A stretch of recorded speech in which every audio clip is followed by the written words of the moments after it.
I asked them if you're free, then can I ask? Ask what? You mean? Oh, important. Later we talk about it. Yeah. I got some stuff I want to talk about. Yeah. Is it live? It's nice. Oh, it's live? Hello, hello everyone. Howdy. Hi. Hello. Okay, we just give it like about another 1 to 2 minutes before we start. So hold up. Thank you for taking your time and joining us. We're going to start in very shortly. Just going to go through some questions that you may have. So if you have any questions, please drop it down there so we can answer straight away. Yeah. We also prepared some questions for you guys just in case like you guys aren't sure what we are going to unsure about the program or anything. So yeah. Yes, Clement, this is at Tampines 1. It's not even Tampines Hub. This is Tampines At Hub. Tampines Hub, yes, sorry, it's Tampines Hub. Okay, so who is live? Clement replied, okay. but we shall see. To be in SIS. Okay, so. Okay.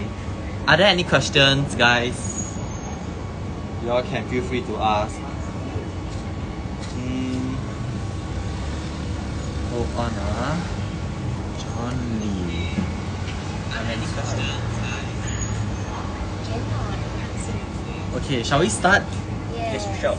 Guys, so who shall we start first? Shall we start with what are the training hours like? Or Introduce ourselves first. oh yeah, I forgot to introduce ourselves. Before we Sorry. start, okay, let us introduce ourselves. Okay, Hmm? this here is our publicity in charge, Lok Peng. Creative director. Yes, I'm Lopeng. Hi, nice to meet you. He's in charge of all the publicity stuff that you've been seeing on Instagram and on Facebook and even YouTube. So this is the genius behind it, right? Next is Anira, Shaila. our assistant director. Okay, she's the one that's helping us in the background. And I am Tasim. I am the director for this year's HNMUN program. So let's get on with the questions. Okay, hold up. Yeah.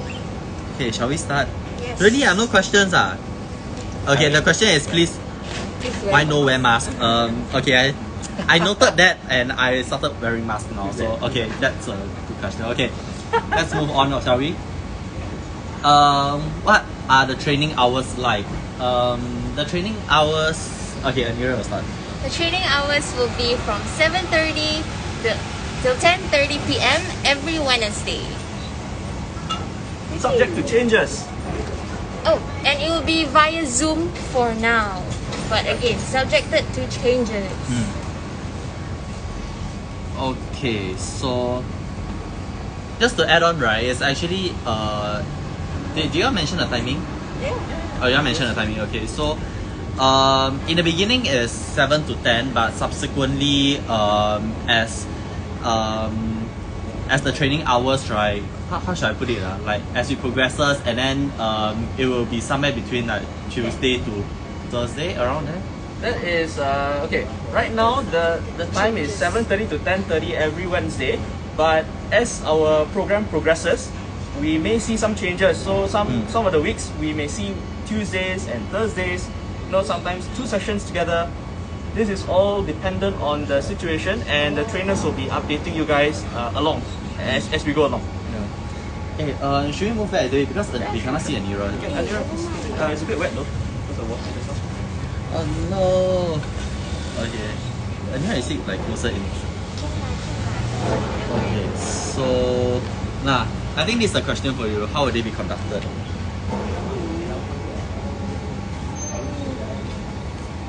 Sorry, what's this? Hey, Which one? the second Okay. one, no? How will they be conducted? Okay, this is very simple. We are going to do it by Zoom. So you have to have your webcam and your microphone and your speaker on. And then we will be conducting it online. That is because of COVID. But if the situation becomes becomes better, we may go back to a physical setting, which will be conducted in school. So that is how the actual MUN program is being carried out without COVID. Okay, so we actually have a question by John Lee. He said that, so tonight you got training. Yes, tonight we will be conducting training starting from 7:30 to 10:30. Yes, alright. So are there any more questions? If not, we can continue with like some of the other questions. Why?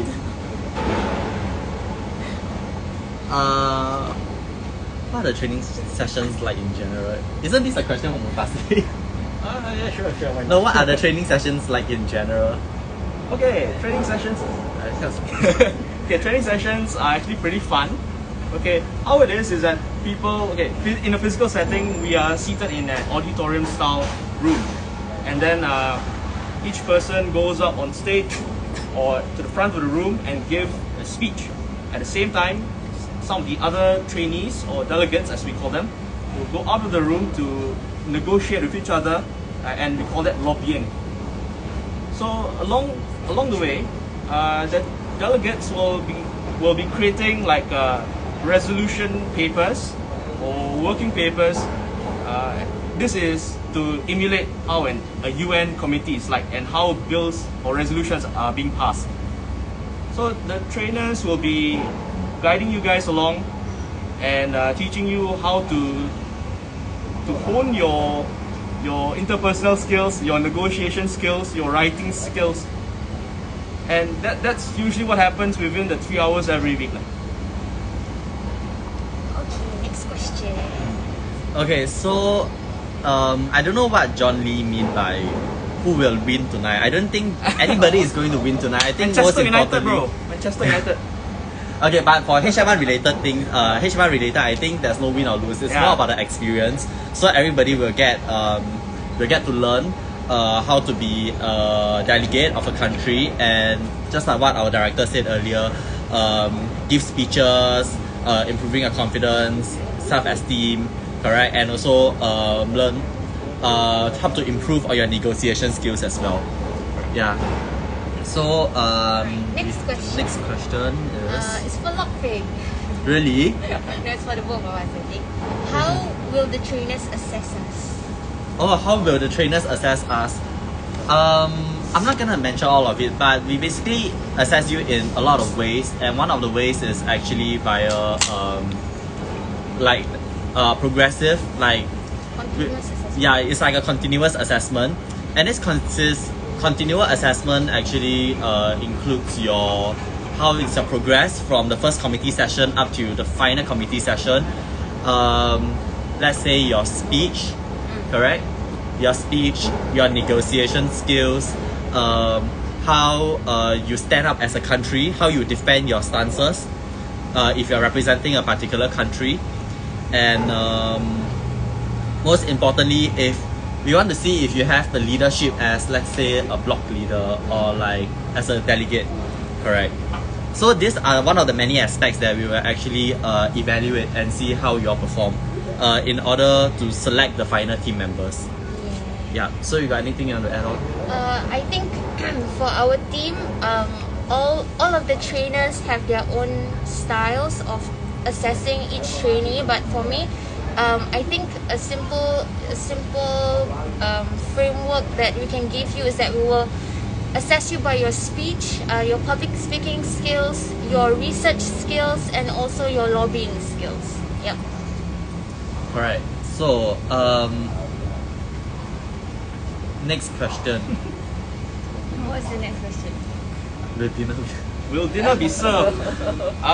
Let's put it this way. It's going to be online and you are going to be in your own room. So you can have dinner as long as it doesn't get too distracting. Okay, we won't enforce any rules, but if we are back in a physical setting, then of course dinner will not be served. Alright? Yep. So that's pretty straightforward. Next question is, how detailed should solutions be? Anyone answer this? I think how detailed a solution should be would be reflected on any type of committee that you are in. It also reflects on the quality of a delegate you are and how deep you have researched for your solutions. So you want your solutions to have meaning, to have depth, and to have substance, something that is applicable internationally, you know, for developing countries, developed countries, whatever. So it all depends on the delegate, but the more detailed, the better, I think. Correct. I mean, for trainers, we definitely will say that more details is better. But of course, detail must also like don't give this kind of like how to say, don't give a stupid, how do you say like stupid answer? A silly, don't give answer. silly solutions when you are giving out this kind of detailed information. Yeah. But just to add on, it doesn't have to be very dry. We want to see some creativity as well. So it's good, you know, if you make it catchy and easy to remember. Like one of our dear delegates has made a solution for healthcare, and it's shortened to be called Reddit. Oh, I thought you were gonna say Oh, no. Let's keep it family friendly. Yeah, it's called Reddit. So it's pretty fun. It livens up the atmosphere. Yeah. So far, do we have any questions that you all want to ask? You all can ask in the chat at Down below, Instagram. yes. Please So send us. we'll be more than willing to answer. Okay. So far, there's no one. Then we'll move on with how detailed should solutions. What are some of the expectations? It's very broad. Danish. Danish got a question. What's this? I'm just a student. We have a question from the Longkang boy. Okay. He said that he's just a student, not a full-time policy maker. I'm not confident to make solutions. The truth is, you don't need to be like a full-time policy maker or like, let's say, a congressman or anything to make policies. I believe that everyone has the capability to form like to craft good solutions. Correct. I believe that for someone like me, right, I have never had any experience of being a delegate before. But when I joined HNMUN, my trainers actually taught me how to craft solutions based on the topics that were given to us. So, for example, I was from Dissect, correct, and we have. Woo! Yeah, correct. Me and like my double delegate here. So we basically were given this topic, and then we have to read through. So we read through, and we just craft out a solutions that actually best fit our country stance, and at the same time, right, a solution that is internationally applicable as well. Yeah. So it's definitely doable. So not to worry. Do you guys got anything that y'all want to add on to the Longkang boys? Yeah, question? and just because you're a student doesn't mean that you have to go out of your way to make like a very dry legal document. You can write it in a very simple layman terms, so that everyone is able to understand. You don't have to write in a circuitous manner, because we are not trained lawyers. So we just want something that is easy to understand, direct, and answers the questions of the crisis or problem that is being posed onto you.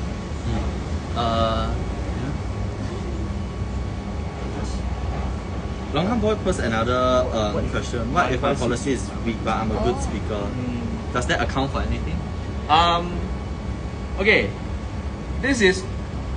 it takes two hands to clap lah. So if you are a very good, very persuasive speaker, and even if your policy is not that strong, if you are able to, there's actually a good chance that you are able to convince the other delegates, depending on how perceptive they are lah.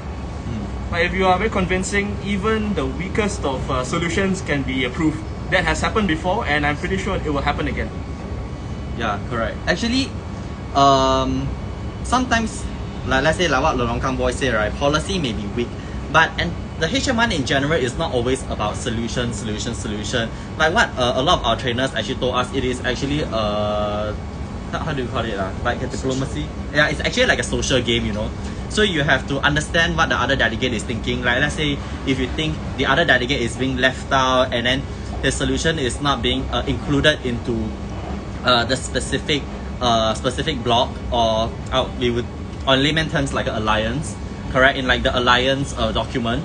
So this is where you come in and then you do this kind of social game and then you just talk to that delegate, correct? And then you try to get him over to your side. So even if your policy is weak, but if you are very good at speaking, like what the Longkang boy said, he's a good speaker. So that actually will help when it comes to social game, when it comes to lobbying. So I hope that answers your question. And then let's move on to the next question, which is where are we? What are some of the expectations? Did we say what are some of the expectations? How brutal is the selections process? Quite recently, we conducted the selections for our batch 1 students. I would say that the trainers have a certain expectations from the trainee, but we wouldn't set it to the extent that it's extremely hard to do. So I would say for candidates who are willing to try out, right, the test is definitely doable. Correct. The test is definitely doable. Just need to read up on some kind of like world issues and what is going on. And I think that shouldn't be a problem. Yeah. And also, can I say that for interested candidates, there'll be a selection process as mentioned by Lok Bing, and it will consist of a written test. Nothing serious, it's not like an exam, it's just for us to assess if you are able to lay out your opinions and your thoughts and just get a gist of how you think. And then there'll be an interview process where we can see each other on Zoom and we'll interview, ask some questions, see how you speak, and then you'll wait for the results. So yeah. Okay, we have one last question from the Longkang boy. He says that it seems so complicated. Are you guys merciful if you make mistakes? Okay, to a certain extent we will be merciful, but you also have to understand that. The word merciful is like, yeah. we're like Yeah. Okay, let's just use forgiving. Okay. To a certain extent, yes, we will be forgiving, but I hope all of you understand that we as trainers, we also have to set a certain standard for you guys. If not, it will be extremely hard to choose potential and good candidates out of the entire batch. Correct? Yeah, because ultimately, right, this final team, right, will be represented and they will be attending the prestigious HNMUN conference. Yeah. So correct. I hope that answered your question. Anyone want to add on to Longkang Boy's question? I think Lok Bing has answered it perfectly. Oh, because he said that he heard from the previous batch, right, the trainers before were quite strict. Oh really? Oh really? Actually, frankly speaking, yeah, our trainers were pretty strict, but It's all about the tough love. correct. But we are up for it, honestly, because we accept the challenge. We want to try out new things. We want to this is our interest, and we persevered, and we are here today. And all jokes aside, I think we all can agree that the training that was designed by our trainers really made us into the delegates that we are today. Because when we went to Boston, like who we are as SIM delegates and other university delegates, like the quality is like. So I'm just saying, like our trainers have done a really good job training us. Correct. Actually, I'm very grateful for like our trainers for setting the standards that high, because just like what our assistant director Anira has said, right? Us traveling to US and competing with other delegates that were actually from Ivy Leagues or even like some of the most prestigious universities out there, and for us, the only team in Singapore, correct? The only team in Singapore that actually travels to attend the HNMUN conference, right? I think that we really did an exceptionally good job, given that their standards were quite not on par with us. Yeah, correct. So So we are very thankful for that. We aim to uphold that same standard for the future batches. And thank you. we have a question from John Lee as to how to identify leadership position. Got peer evaluation. Amongst the trainees. Among the trainees, we don't practice that. The trainers will be doing the evaluation. Correct. And then they will have their own set of criteria for identifying the leaders out of the batch. Correct. The reason why we didn't ask for peer evaluation between trainees is that because we want to reduce any. No, but that is not considered as a peer evaluation. Because right, for peer evaluation, we are afraid that there might be some form of biasness given. Yeah, or some competition, because when you are in this session itself, right? So for example, I'm of a particular country and Anira is representing another country. So what happens is that I don't like Anira and I will just put her down even though she's good. So this may cause some unbiasedness. So we ultimately believe that this evaluation should be done by the trainers instead. Yeah, so I hope that answers John Lee's question. Let's move on to question 10. What's the process after registering with HNMUN? Oh, you answered it. But I wanna Oh, answer already, is it? Have you answered? Have If you answered, then we can move on. Oh, then we move on then.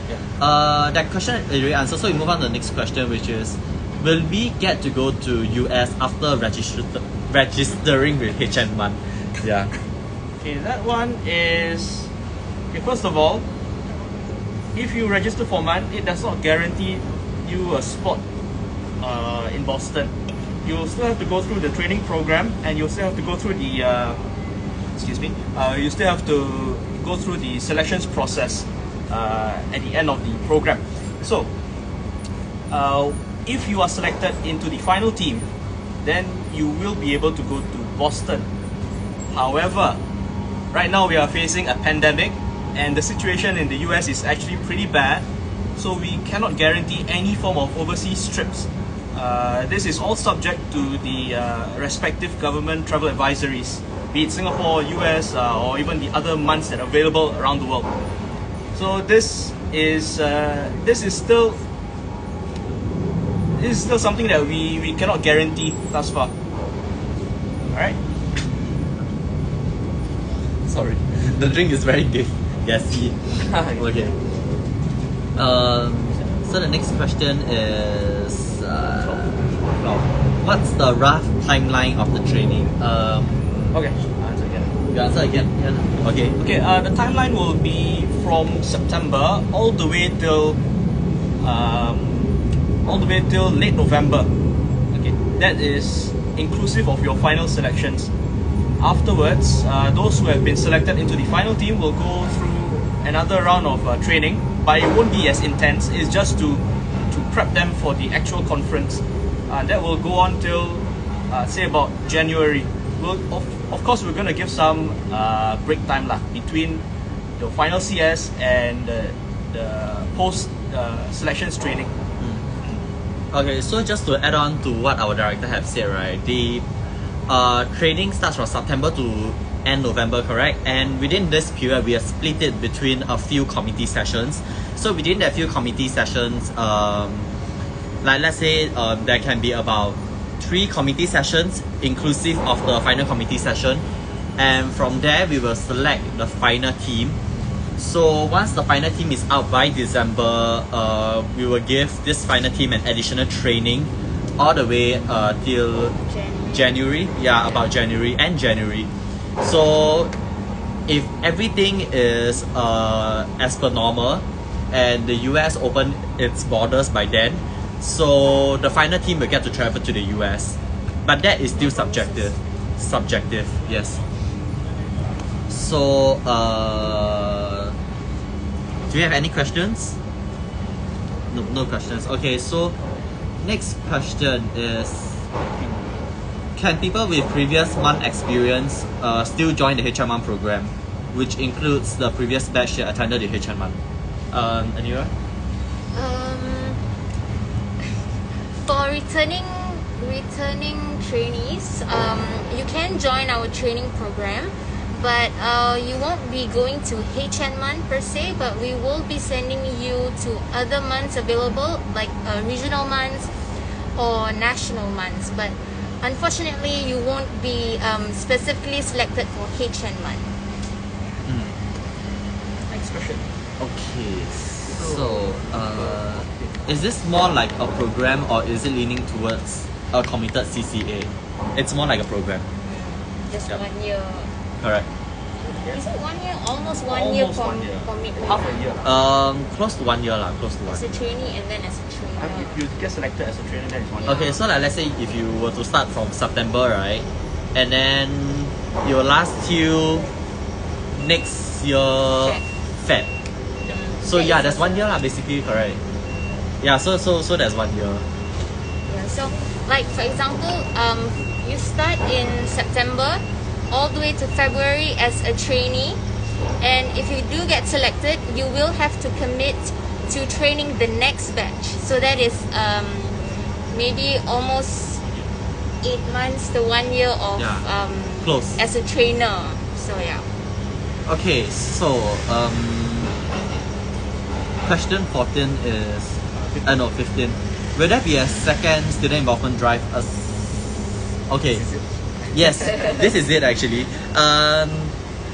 But there is an upcoming second student involvement drive. But that is by the school. But we will not be attending the second student involvement drive. So if any students that are really interested in joining the HNMUN program, please sign up now. The registration is from the now till the 23rd of September, yes, and that is the last day. After 23rd, we will not be accepting any more students. Correct. So it's closed. It's closed, people, after 23rd. Yes. So I think I answered already. what's the commitment like this for the CCA? That is done already. So moving on, we have how do you guys balance between HNMUN preparation and studies? Your question. This is yours. This is yours. Yeah, this is yours. Oh yeah. Okay. How? Okay, you the student now. You taking classes now, right? Okay. I'll have to be honest. It's gonna be a bit bumpy during the first few weeks because you will be spending a lot of time doing research. You know, and some of this research is really in depth, and you have to do it over the weekends. So from Wednesday, that means the first CS session, all the way to next Wednesday, the subsequent CS session. So you have this time to do your research for HNMUN. You have to do your studies. Then you have your family time. So it's gonna be really packed, and you have to manage your time properly. If you don't manage your time properly, then it's gonna be quite tough. I have experienced it firsthand. It wasn't a really pleasant experience, but it actually did force me to up my game lah. And right now I'm doing better. How should I put it? How do we balance between HNMUN preparation and studies? Actually, it is doable, but I really think that you must have the motivation in you. Like you really must find the motivation in yourself. If you really find that HNMUN is your interest, then there shouldn't be a problem. There shouldn't be a problem in you multitasking between the research for HNMUN and studying as well. What I can suggest is that having very good time management. So for example, you plan out, let's say 12 to 3, your research for HNMUN, and then you'll rest for about, let's say, 1 to 2 hours, and then 5 to 7 to 8, then you will do your own self-studying, correct, for your school. It really depends on how you plan out lah. Yeah. But for us, like what Motasim said, in the beginning it was bumpy, but subsequently I think we've managed to figure it out, and yeah. So, are there any more questions? I see quite a number of people join, but like nobody ask questions. I'm very sad. Just drop any question. Yeah, just any question that you have. Correct. If you have any questions, please ask. So next question for you guys is: in light of COVID-19, are we able to do a MUN in a physical setting this year? I leave that question. Oh, okay. Oh, okay. Okay, we answered that question earlier on, but we'll go through it again. Right now, because of COVID, it's all online. It's all conducted via Zoom. But if the situation gets better, we will go back to having a physical setting in school, and the timings will be about 7:30 to 10:30 p.m. or 7 p.m. to 10 p.m. for Zoom and physical, respectively. We are actually in talks with the Student Development Center, with student development about when the school is reopening. No dates given yet. Yeah, no dates given yet. But we're hopeful lah. Yeah, we're hopeful. Optimistic. Alright. Maybe when the school reopens, we're hoping that the school might reopen somewhere in October when like they start to allow like student teach.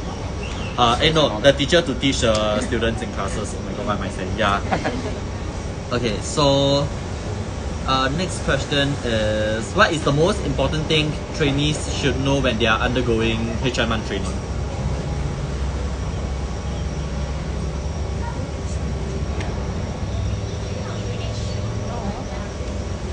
Your answer. Okay. Yeah. What is it? I think What is the most it's important? the third one. Yeah. Okay.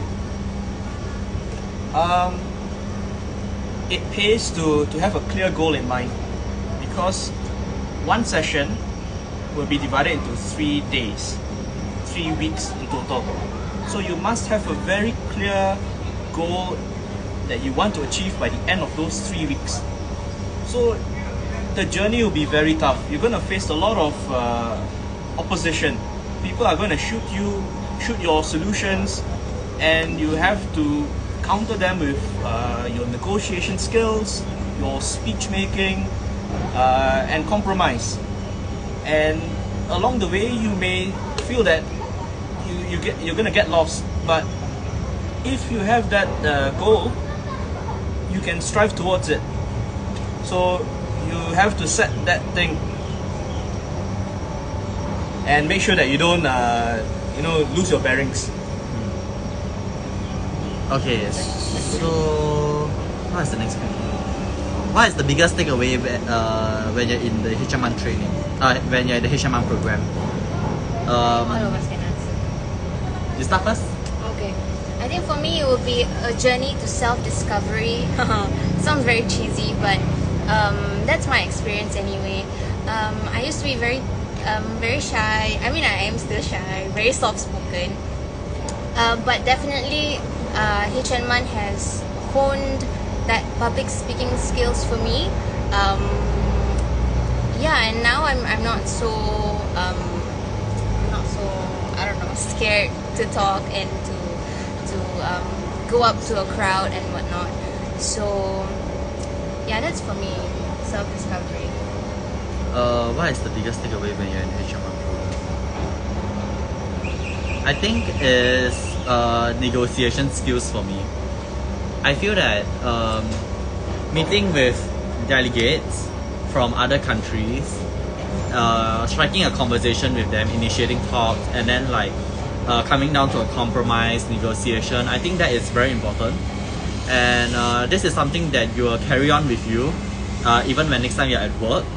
So that is my biggest takeaway, and that I hope you guys will be able to experience this when you join the HNMUN program. If you want to know what is the biggest takeaway in the HNMUN program, right? We've recently posted a video on why you should join HNMUN. It's actually in our SIMIAS Instagram page. You all can do check it out. It's actually we interviewed some of the. No, it's actually how should I put it? It's actually a message by our HNMUN award candidates to let students know that what is their biggest takeaway in HNMUN. Yes. you want to add on? The biggest takeaway for me is that I'm finally able to meet with like-minded individuals. Because for myself, I like to talk about global affairs, politics, and world issues. And to be surrounded by people who have that same mindset, I think it's very rewarding, refreshing as well.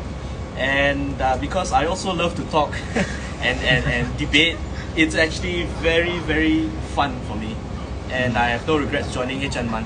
So if you have the same passion or same interest, I believe that HNMUN will be a very rewarding experience for you. You know, when I was like younger, then I felt like maybe we can make an impact towards this world. I know it sounds very naive, but you know, like I feel like everyone actually does the same thing, right? All of us actually felt that why didn't they do this? Why didn't they do that? You know, and I believe that I always can do better. But where is this platform that I can actually like that I can truly voice out like what are the concerns, defend my stance, you know. And that's when I realized HNMUN is the perfect platform for me, because the training allows me to voice out freely towards the international community, which is the delegates, which is all the delegates out there. And then at the same time, you feel comfortable addressing this kind of issues, because you know you have been keeping it for the longest period of time, and right now you just managed to say it out. Yeah. So if you guys have the same thoughts as me, you all should try out for the HNMUN program. Yeah. Are there any questions, guys? Don't be afraid to drop any questions. Ask us anything. We'll be here to answer you. We still have plenty of time. Don't worry. About 25 minutes. Okay, so 5, right? Yeah. Do we have to wear formal when attending trainings? Right now, I would say a casual formal would be great. Because like what Mutasim said earlier, it's via Zoom, so casual formal. But if you are back in a physical setting for the final committee session, all of you will have to dress formal. Correct. Yeah. So next question would be, can we still express our interest in the HNMUN program if the registration closed? No. No This more. is your last chance. Your final chance. Better do it now. Correct. Because previously, right, for the first batch, we actually were involved in the first student involvement drive, which was organized by the school. And during that period of time, we still have some leeway. So we told the students that yes, you still can express your interest. But right now, because there is a certain deadline that we have to meet in order to apply for the HNMUN program, so unfortunately we have to end it on the 23rd. So this is really the final date. Yeah. Hello, Kimberly. Hello, Kim. Kimberly is our other publicity IC. Our second creative director. So yeah, by the way, I hope that answers everybody's question. And then number 7 is if selected as part of the final team for HNMUN, how much of the cost will be subsidized for the US trip? It actually depends on the student development and also the number of delegates that are selected to go to participate in the HNMUN program. Yeah, so yeah, correct. That's about it. We don't really have exact figure, because the exact figure ultimately lies in how much the school are willing to subsidize us. Correct. So the next question would be, how can the previous HNMUN batch achieve from participating again for this year's What can they achieve? HNMUN? Yes. So for returning participants, it's more of like a refresher course, because you're going to go through a very similar, if not identical, training program. So this is a chance for you to hone your skills, the skills that you have gained when you were in HNMUN for the first time. Again, as what Lok Peng has mentioned earlier on, returning participants will not be able to go for the Harvard conference, but the trainers will be actively looking out for regional months or national months for you guys to participate. So you are not at a total loss. So it's still a very fun experience. Alright. Okay, we have another question. Will HNMUN be stressful? Stressful. Depends on how you look at it.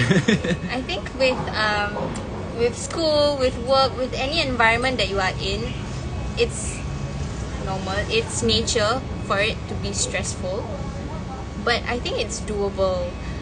If you make good relationship with your peers, with your team, you spend your time wisely. You try to have a balanced school and life. I think it'll be doable. It won't be that stressful. Okay, so Yeah. just to add on with what Andrea has said, right? Will HNMUN be stressful? I wouldn't lie.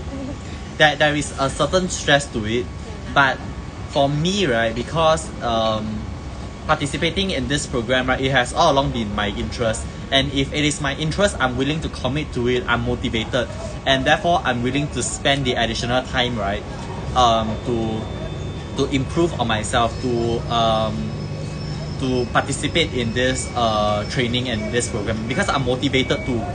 But if you don't have any interest in HNMUN, definitely you'll feel that it's extremely stressful and that you don't see any reason why you should continue, correct? And so yeah, that's just summarized it, correct? So those that are really interested in the program really do sign up. Yeah, I couldn't reiterate more. Yeah, so question 8. Is it 8? Yeah, 8. 8, no, 9, sorry. Is it possible for us to go for other months in other countries? Okay. For that one, this is all entirely up to the school because we are having difficulties in traveling in general. So there's a chance that Harvard may not be possible, but other countries may be opening up by next year. So there is a chance that we'll be going to alternative months. And what's the question again? Sorry. In other countries. Okay. Yeah, Japan. So we will also be opening up like regional months, like the ones in Indonesia, Malaysia, Brunei, even in Japan. So if the countries open up in time and if we qualify, definitely possible. Are there any questions currently? No questions. Okay, so some of the months that we actually thought of can be like Japan, right? Japan, there's what? There's 1 month, yeah, correct. Because Japan is starting to ease its restrictions and all. So yeah, there's a lot of countries that that we can consider.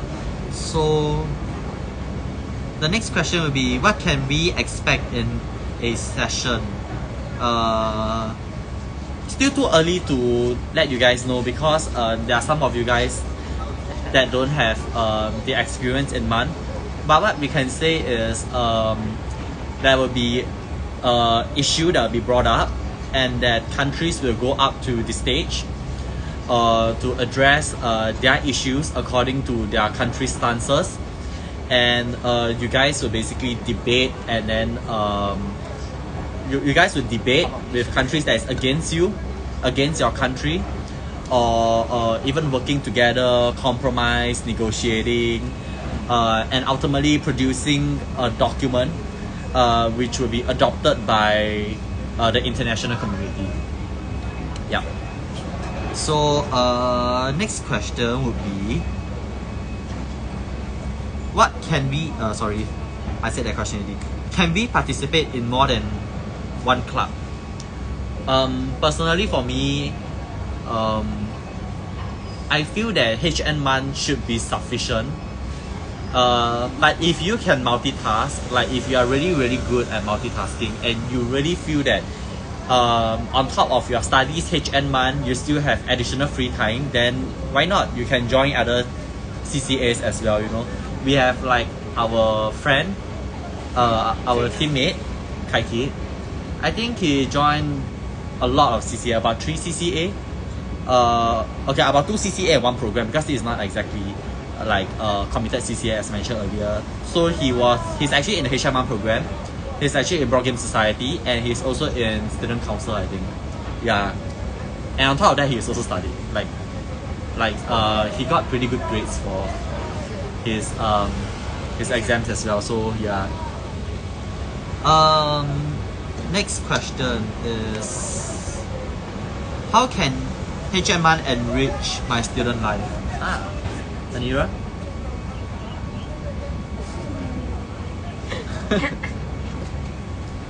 How can HNMUN enrich my student life? Yeah.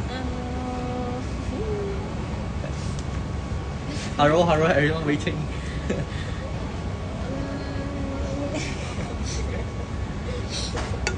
Right. I don't know why they are tongue-tied, but I shall answer for them.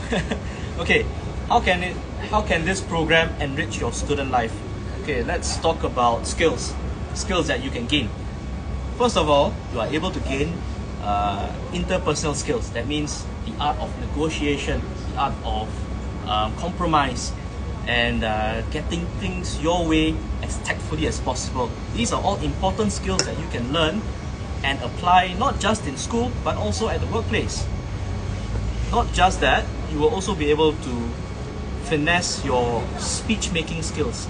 That means you are able to speak to a large audience in a very confident manner, without stuttering or without losing track of your thoughts. Another one would be research skills. Because HNMUN is a research heavy program, you'll need to do a lot of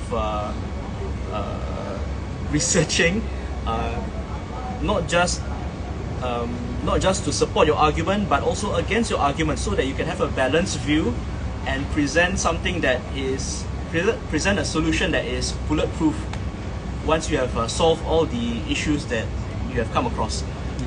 So these are all things that can benefit you in your life as a student. You know, when it comes to group projects or your research papers or your thesis, these are all very useful things that you can use.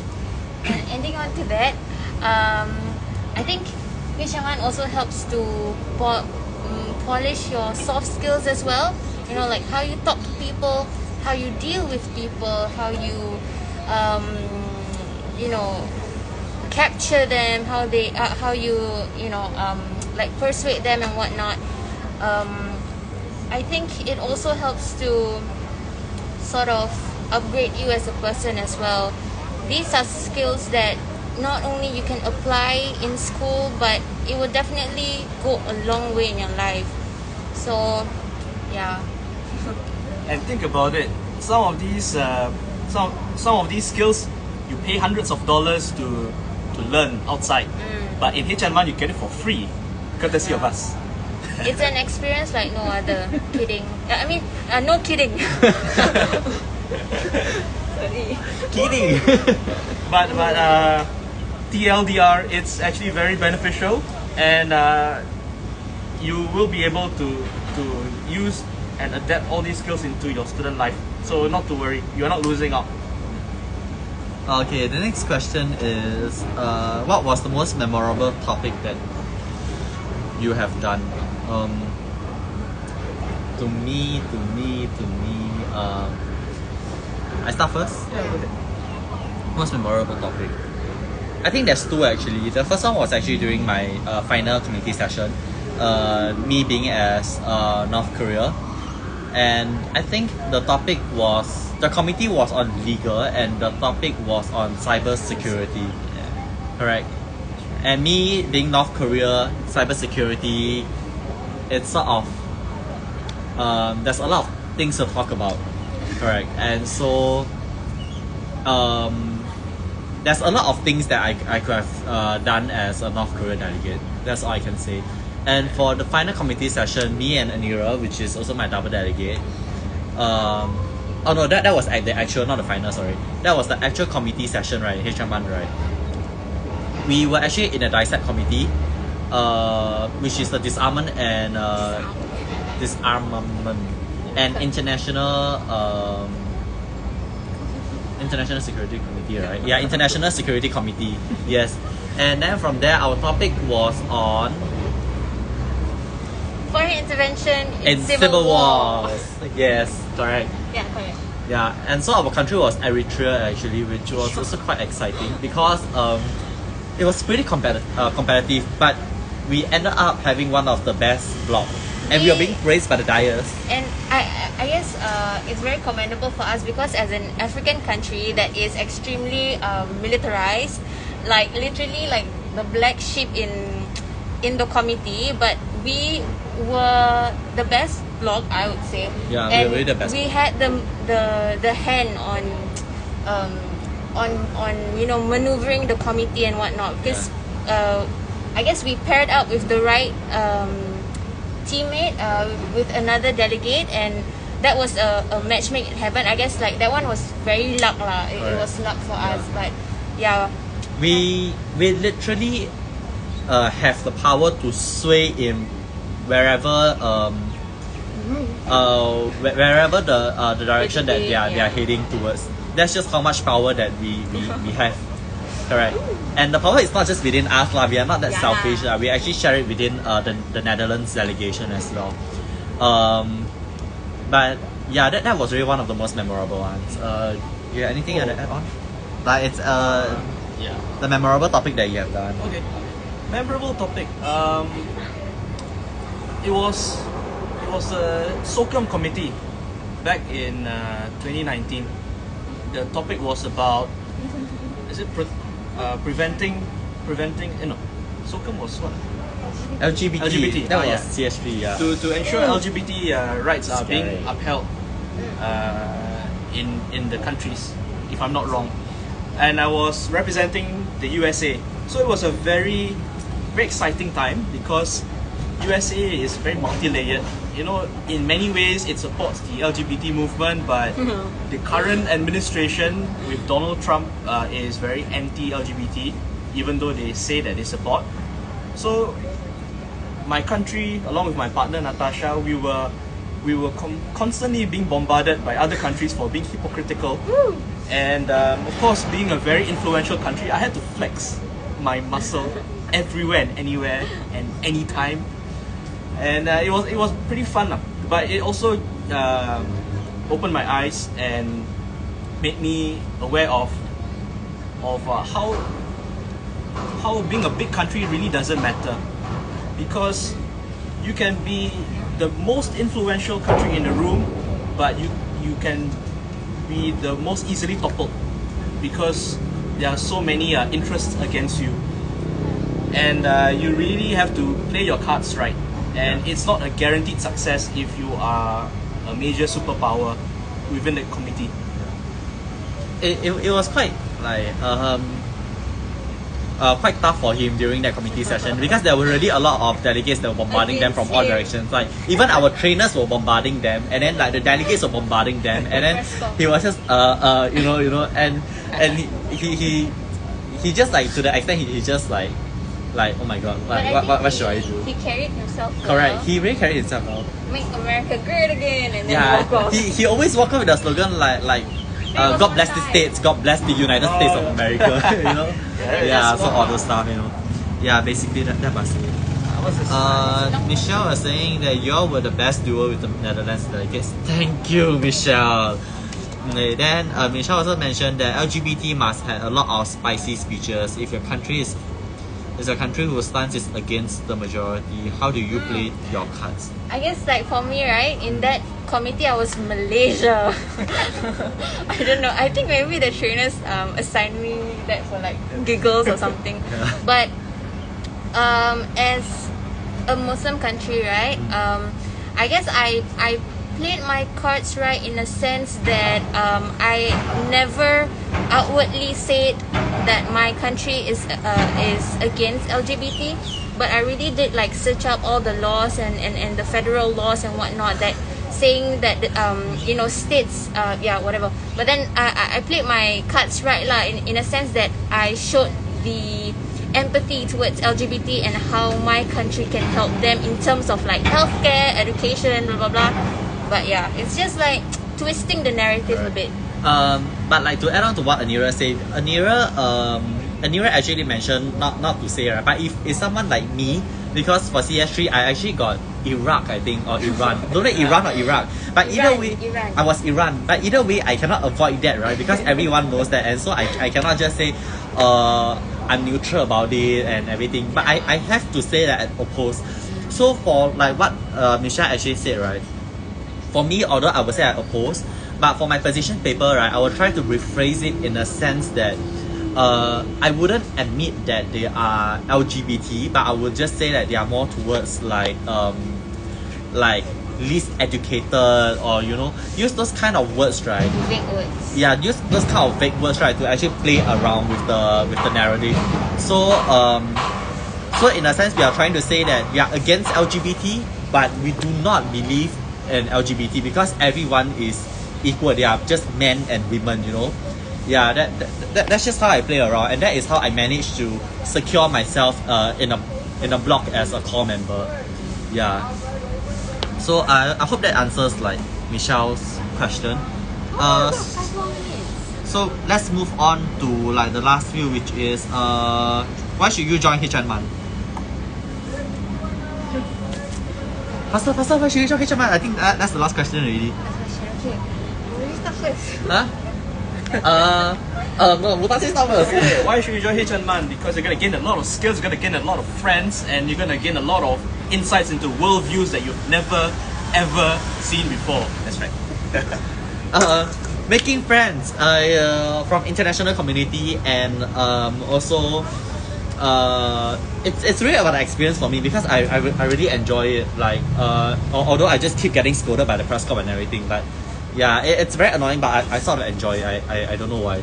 Yeah, I guess it's because I can get, like what I mentioned earlier, I can get to freely speak whatever that I want to say, and that yeah, that's just one way. Okay, one more. I think if you are looking for a platform to upgrade yourself as a whole rounder, I think HNMUN is the perfect platform for you. You'll gain a lot of memories, sweet and bitter, but it all adds up into the experience. And we have one more question from our trainee, Zaima. Wait, how to make impromptu speeches? I think impromptu speeches, it's impromptu speeches, how should we, you really need more training about that. We are unable to give you like a straight up advice like, oh, you can just do this, It really depends on the topic, it depends on the issue, and you really need a lot of training into it. You get what I mean? So because right now, right, of COVID-19, right, it's very hard for us to meet up with you, but usually when we meet up physically, we'll be able to like really guide you along the way, and then like tell you, okay, so like let's say if you're the next speaker, so you are going to write these speeches and everything. Yeah. Okay, and one more framework for you to help yourself is that practice writing points, short points that you want to say in your speech. Okay, you can practice with using simple topics like sharks or cats, whatever. Write simple points, and then practice making full sentences out of that small point, and then you'll make yourself a speech. Correct. Wait. Yeah. Mutasim, Okay. Essentially, for me, it's pretty simple. Just write like what Andrea has said. Make the little small points to get the gist of your message across, and then add in some spice, add in some humor, because that will make your speech more memorable. And always play to your country's reputation. If you are USA, be a badass. Be as thick-skinned as you can. Same goes for North Korea actually. Okay. Because you're protected by Kim Jong-il. Yeah. Okay. So one more thing I just thought about it, right? About making impromptu speech. Your impromptu speech, right, must not need not necessarily be very bombastic. Like let's say I pull up statistics, I pull up this kind of thing. Impromptu speeches, like let's say something happened. A press call actually mentioned that something happened, right? So I would just go up to the stage and then I can just say, how dare this country, you know, say this kind of thing. You know, It is outrageous. It's very hypocritical of this country. Yeah. Yeah. So I hope that we answered your questions because we need to leave soon. We'll see you again soon. Bye bye. Bye bye. Bye guys. Bye. Okay, is it time's up already?